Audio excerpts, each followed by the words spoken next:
Kyle Larson gets his first win of the season as William Byron, Martin Truex Jr., and Denny Hamlin run into bad luck towards the end of the race.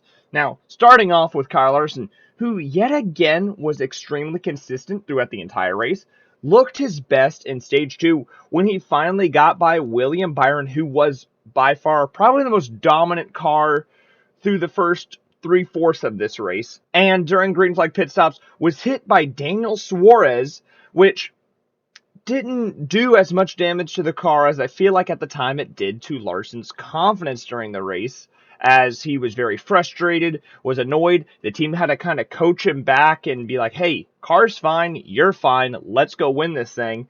And as the team rallied behind Larson, Larson rallied behind himself. The final pit stop, his team got him up front and into the lead, and he was able to pull away and get his first win of the season after some very unfortunate luck from certain other tracks, such as Phoenix, Las Vegas, Atlanta. So Larson finally breaks through and gets a win that he feels like he probably should have gotten a few weeks ago. Also, it was a very special win for Hendrick, as Sunday would have been Ricky Hendricks, who is the late son of Rick Hendricks' 43rd birthday. And it just made it an even better day, especially saying that Kyle Larson drives the Ricky Hendrick paint scheme. So it's just an awesome thing. Very happy Larson won this race, especially as a Larson fan myself. I'm very glad to see Larson in victory lane. Kind of made everything a little bit easier after some unfortunate circumstances these past few weeks. But nice to see my guy in victory lane. Now let's head to some of the unfortunate circumstances for the other three drivers you mentioned. Let's start off with Martin Truex Jr. Now, Truex and his team looked like they were on an amazing strategy call, very similar to what Denny Hamlin did a year ago to win the same exact race here at Richmond. And it looks like they were going to do it. Truex finally found speed in the car. Joe Gibbs, for the first time all season, truthfully looked like the team to beat at one point, with all three of their cars running up front. And Ty Gibbs, obviously he's a rookie, so you don't expect too much out of him, but he's still doing pretty solid. We'll get to Ty Gibbs here in a little bit. But they looked like they played the strategy extremely well, except for James Small did not account for what if we get a random caution. And because of that, and the fact that we did get a random caution, on that final pit stop where Kyle Larson took the lead, Truex had to take scuffs that had about 6 laps on them instead of taking fresh tires. So that really killed him. And with how important tires were during this race at Richmond, Mike Joyce said it on the broadcast, tires, tires, tires. That's the name of the game. And it was. And it's what costed Truex the win. Today, and honestly, these past few times we've been to Richmond, tires have been so extremely important. So when you have tires that might just have 6 laps on them, you might be thinking, oh, it's only 6 laps worth of tires. That's not a lot. It is a lot, and it meant a lot for Martin Truex Jr., who instead of fighting for a win or at least getting a top 5, didn't even get a top 10 and ended up finishing 11th place today for a guy that definitely should have had a lot better finish. Now, let's go to his teammate, Denny Hamlin, who also, he dealt with issues throughout this entire race.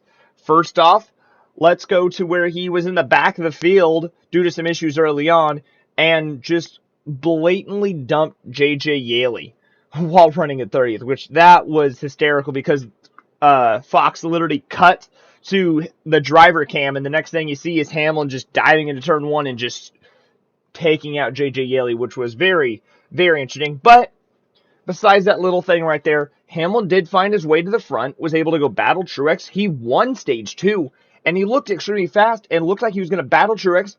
And now, like I said, late in this race, these late race cautions and everything with these pit stops and everything were huge. Hamlin got out good. The only downside is he got out a little too fast and was speeding on the exit of pit road, which, just like Truex, ended up costing Hamlin what could have been a possible win, or at least a top 10 to top 5 good points day, and he finished 20th place, which does really suck for Denny Hamlin. So Joe Gibbs, yet again, just runs into unfortunate lucks with 2 of their cars. I'll go over the other 2 drivers here in a minute, but before I get to those other 2 drivers and Christopher Bell and Ty Gibbs, let me quickly talk about William Byron, who was the dominant car of this day. And he was so good all day. Led over 100 laps, won stage 1.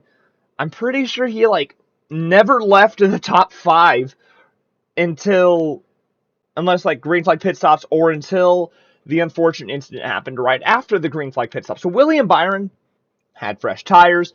He was going to restart third. He looked primed and ready to go for a William Byron versus Kyle Larson battle, which we've already seen twice this year. So, third time's the charm, and it was going to be an awesome fight, it looked like, except for going into turn 1, Christopher Bell dove it into the corner, and overreacting to Ross Chastain being on his inside, Christopher Bell went up the racetrack and took out William Byron, which I'm going to go more in depth on the Ross Chastain incident in a video later this week because I do really want to talk about that. I feel like there's a lot to talk about that situation because I feel like they're really making a big deal out of nothing because, again, it's a situation where Chastain, in my opinion, did nothing wrong and everybody just wants to pin the blame on him. So, though I have loved the memes on Twitter if you have not seen that already, but I'll get into that in a video later this week.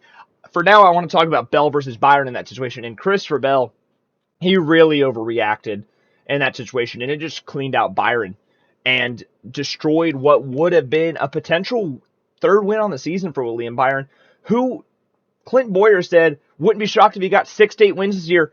If he keeps running like this, he can definitely do that. And I talked about it in my prediction video. You can go back and cite me on this. I said if Byron wants to be a legit threat for the playoffs, he has to be consistent. Byron's done that so far this season. I'm very impressed with what I've seen from William Byron. And I'm very excited to see what he can do as these weeks come on. As we go to Bristol Dirt this next week, Martinsville, Talladega. Can Byron keep the consistency going forward as we move into the summer months? Where last year, when we started hitting this point of the season, this is where we kind of saw Byron start dropping off right after Martinsville. So Martinsville is the key race for Byron. If he can keep that consistency up after Martinsville, it's huge for him. Now, before I close out today's video, I do want to go over some other notable finishers. I do want to go over Josh Berry, who, an incredible call on the last green flag run of the day. They were doing green flag pit stops, and the number 9 team decided to, hey, Berry, we're going to keep you out there. We're going to try to hope for a caution. And just after he got passed by Larson and Truex, Berry got the caution he needed, and it was more than enough to help Berry out, who ended up coming home second. And it impressed the higher-ups at Hendrick, impressed Jeff Gordon.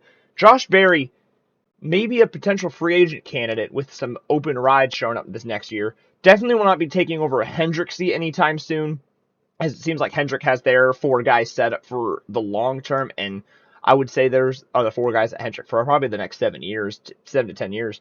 But Josh Berry, he looks content there. Michael McDowell came home 6th, which was a very impressive run for him. And Ty Gibbs, I said I would mention the last JGR car.